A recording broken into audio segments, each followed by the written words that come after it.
Hey guys, if you're shopping for knives and gear, make sure you check out the description of the video you're watching right now for links to some great online retailers. There's also individual links for knives that I personally recommend. Thanks! What's going on YouTube? Metal Complex here, and today I'm going to be talking about the top 5 most carried knives in my rotation over the last 2 months. Normally I wait 3 months to do this, but it has changed so dramatically, and it's about to change again, so I thought, yeah, this might be interesting. People might actually be interested to see what I've been carrying. So anyways, we're going to talk about them here. Thanks so much to my generous patrons for supporting me right now. If you'd like to get your hands on some cool stickers and other exclusive benefits, there's of course a link right down in the description. Your support would mean the world to me. And please follow me on Instagram at metal_complex. These knives will be listed down below if you can pick them up. I got a couple that you can't get, but yeah, I'll still list them. Crazy enough, obviously what we have out here is the Spyderco Shaman. This is one of my favorite knives of all time, and it consistently makes the list. This knife actually didn't make the top 5 list this last month, but something's about to happen to it that will likely bump it way up. Don't want to ruin anything, but there's, there's more details coming. But anyways, yeah, this is actually in 6th place, so I decided to include it. This actually isn't on the top 5 list, but yeah, just as kind of a dramatic introduction. I mean, I love the Spyderco Shaman, obviously. I love the ergonomics. I love the compression lock. I could care less about the little nubby thing that people seem to think is an issue. But, oh, is that a different backspacer? How weird. Maybe there's more details coming. But anyways, yeah, I love the Spyderco Shaman. I've had it for a long time. I've, used it multiple times. I mean, I used it constantly, right? It just didn't make the top 5 list this month, which is odd. But anyways, thought you guys might find that interesting. You can pick up the Spyderco Shaman right down there. Moving on here to the actual list. Number 5. The Microtech Combat Troodon Hellhound Signature Series. Believe it or not, this thing has actually started to make it into my pocket a lot more. I'm not going to say that I take it out and beat on it, because I enjoy this thing more for the aesthetic. It's very capable. For anybody who doesn't know, Microtech knives are extremely durable. You can check out X-Ring for proof of that. This thing has never failed to fire. My wife bought it for me last Christmas, so I've had this thing for a while. This is aircraft aluminum, or 6061 T6. Actually might be 7075. I can't remember the grade of aluminum. 204P on the steel, hand ground Hellhound blade, right? I love how this thing looks. I also just really like how it sounds. I've probably fired this thing 5,000 times. It has always felt the same. The power's always felt the same. It always, everything just feels solid. I just really like this knife. I'm not nearly as afraid to cut open a package with it now. I have knives that I will beat on with no reserve, and I got a few that are expensive, just as expensive as this, and I have no problem with, right? But this one, for whatever reason, I'm a little more reserved with. I'll cut open a package here or there, but I'm not gonna dig around in the dirt with this guy. It's just a nice OTF, and it is. I mean, this is like my favorite OTF that exists right now. I mean, I've yet to handle the Deadlock, and I know the Scarab 2 is coming out. I'd like to handle those, but yeah, this one just has kind of a special place, and because it was a gift, I'm a little more reserved with it. So, really like this, and it's fun to carry. Kind of bulky, though. Moving on here to, let's see, let me make sure. Number 2 is actually, yeah, crazy enough. Or number 4, I guess. We started with 5. This is number 4. Spyderco Para 3, another gift from my wife. This has been consistently the most carried knife in my rotation up to this point. And crazy enough, it's actually been backed off to number 4. I still love this thing. Maximit's still going strong. You can see that, which is, I have this newfound respect for, or this newfound love for steels that are not stainless. Maximit, not stainless by a long shot, but despite me carrying this, and really, I'll use this for pretty much anything. It doesn't bother me that much, but that Maximit blade has held up so well. A little bit of debris on there.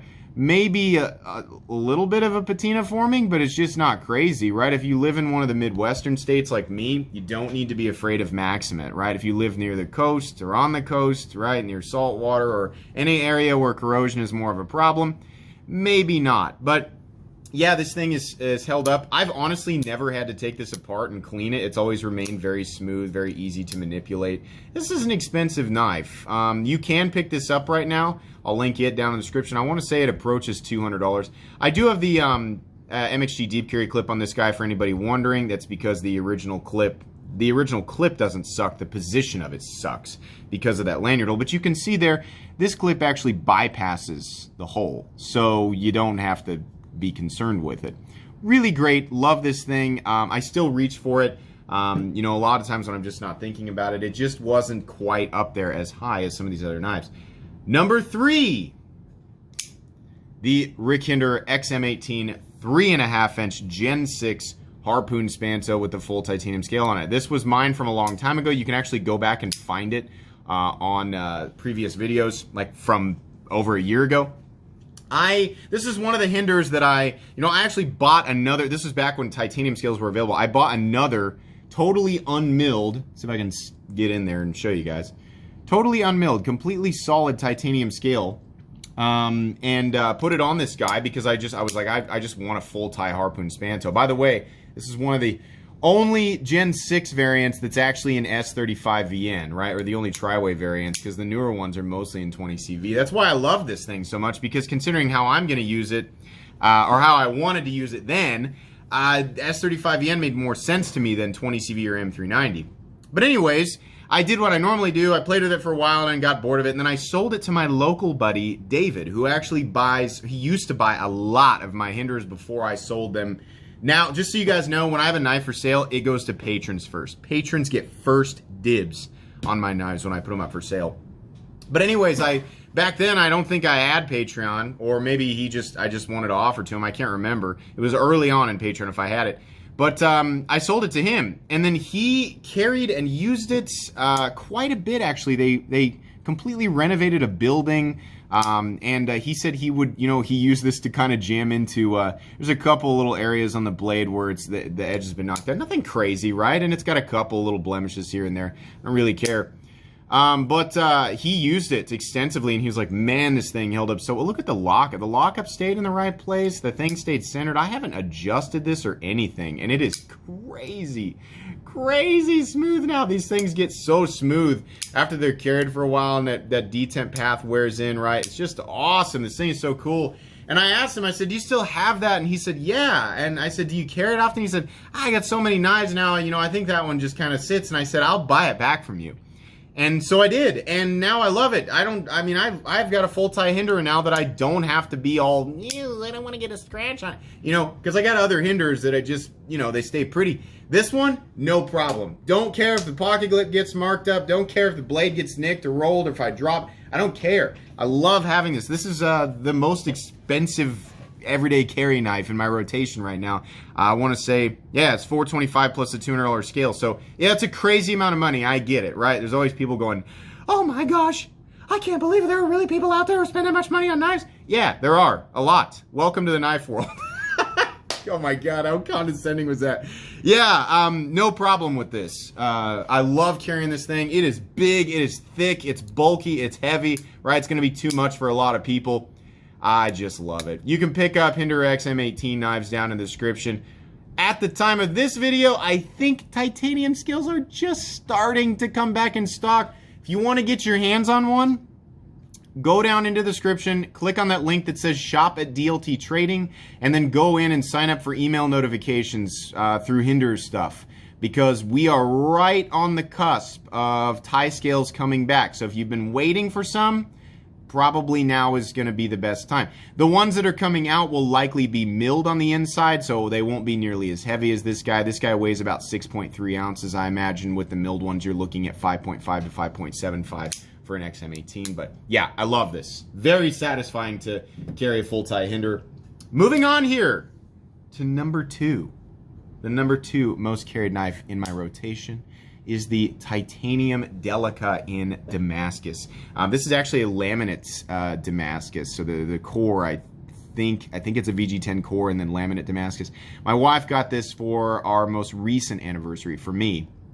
and I just love it. I've said before on the Delica review, my original Delica review, I said I like the profile. I mean, the blade geometry is great. The ergonomics are great. I just don't like regular VG10 and the FRN that it comes in. I was like, I'd rather have it in G10 and something different or something more exotic, right? Just for fun. And this is exactly that. My wife picked this up, and I love that it's Damascus. This is more of a, you know, I don't really care that the edge retention is still roughly the same as regular VG10, or probably exactly the same. I like it for the Damascus. This is beautiful. Look at this down here. God. Love this thing. The titanium looks great, right? It's easy to manipulate, even though it's not quite as fidgety as some of the newer frame lock flippers, right? I also have an MXG deep carry clip on this guy because it makes more sense than the standard clip. It just does. And funny enough, the standard clip, I think, makes for an awkward position for the lanyard hole too. The MXG deep carry clips are just amazing for Spyderco knives. You can actually buy this right now, I think. If you can, I will link it down below. It's expensive. I want to say this is a $200 knife. But yeah, very, very cool. Love this thing. Moving on to the #1 most carried knife. And honestly, I don't want to say it's a long shot, right? There's a huge, these two guys are carried substantially more often than the number 4 and number 5 knives, right? Like these two, it's kind of like maybe here and there. And then these two are substantially more. And then probably double, like twice as often as either of those, my #1 spot by a long shot, the Riot and Brian Nadeau Evo Typhoon from 2017. I love this knife, and I am so excited for my 2020 model to come in. It should be here in November, fingers crossed. This is such a wonderful knife, and I know it's going to make people mad because you can't get this right now. This is M390, contoured titanium, a nice contoured inlay that's just completely seamless, perfect pocket clip. Minimal hardware, easy to disengage, nice and smooth. This thing, it's not quite fall shut, but I have got this thing so ridiculously smooth. The centering has stayed just right down the middle, right? Lockup has stayed nice and tight.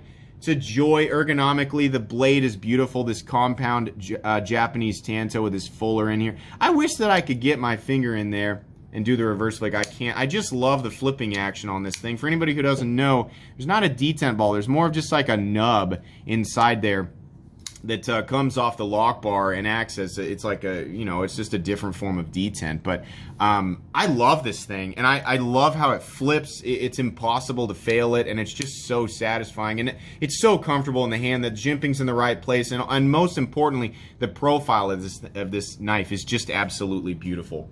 I really, really have enjoyed carrying this thing, and I mean, I'm sure something eventually will, you know, knock it out, and, you know, upcoming with what I'm doing with the Shaman, that might do it. But once I finally, this knife was traded to me from a patron for another knife, and once I thought, oh, this will tie me over until my 2020 Evo Typhoon comes in, right? I ended up carrying it and using it, and I'm not going to say I take this out in baton wood with it, but am I reserved with it? No, not really. I just love it so much, and I get an equal amount of enjoyment out of actually using it and cutting with it. I think the pocket clip's got a couple of hairline marks on it, and the blade probably has a couple of minor, couple little places in there, a couple of rolls, right? But just beautiful. Beautifully made. Very comfortable, fun to fidget with. It's a joy to get out of my pocket and use every single time. And man, the carry profile on this thing is so good. It also only weighs, let's weigh it, I forget. I want to say it's like 3.5 ounces, maybe 3.75.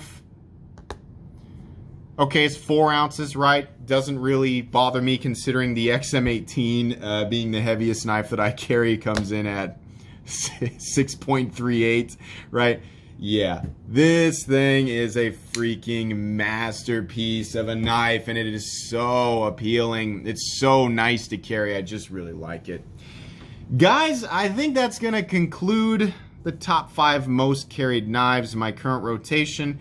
I'll probably go back to doing this once every 3 months, right? But I don't know if you guys want me to do it every 2 months. Kind of, I would imagine it'd get annoying once a month, but you know, once every 2 to 3 months, I'll do an update. This is fun. It's always fun to talk about, right? And I'd like to hear what you guys like to carry. If you have a top 5 in your rotation, or if you just have 3 or 1, or, you know, whatever it is that you're carrying, whatever it is that you enjoy carrying and why, yeah, let me know down in the comment section. I like reading through stuff like that.